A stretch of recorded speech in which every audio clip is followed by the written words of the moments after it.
40 বছরের অপেক্ষার অবসান। অবশেষে বিশ্বকাপের নক আউটে জয়ের দেখা পেল মেক্সিকো। স্বাগতিকদের উচ্ছ্বাসে ভেসে গেল আজতেকা স্টেডিয়াম। বিশ্বকাপের শেষ 32-এর ম্যাচে ইকুয়েডরকে 2-0 গোলে হারিয়ে শেষ 16 নিশ্চিত করেছে স্বাগতিকরা। 4 দশক ধরে বিশ্বকাপের নক আউটে জয়ের জন্য ছিল অপেক্ষা। সবশেষ 1996 বিশ্বকাপে বুলগেরিয়াকে হারিয়েছিল তারা।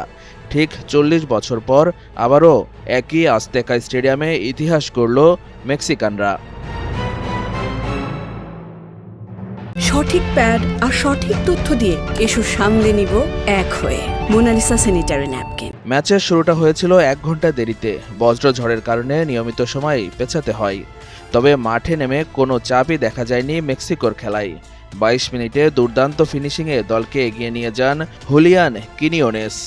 এরপর 31 মিনিটে কিনিওনেসের বাড়ানো বল থেকে দারুণ শটে ব্যবধান দ্বিগুণ করেন অভিজ্ঞ স্ট্রাইকার রাউল হিমেনেজ। তবে বল দখলে এগিয়েছিল ইকুয়েডর, কিন্তু সুযোগ কাজে লাগানোর ক্ষেত্রে ছিল মেক্সিকোই অনেক বেশি কার্যকর। ইকুয়েডরের 5টি শটের মাত্র 1টি ছিল লক্ষ্যে। অন্যদিকে মেক্সিকো 14টি শট নিয়ে 2বার জাল খুঁজে নেয়। অতিরিক্ত সময়ে ইকুয়েডরের পিয়েরো হেনকাপিয়ে লাল কার্ড দেখে মাঠ ছাড়লে তাদের বিদায় আরও তিক্ত হয়ে ওঠে।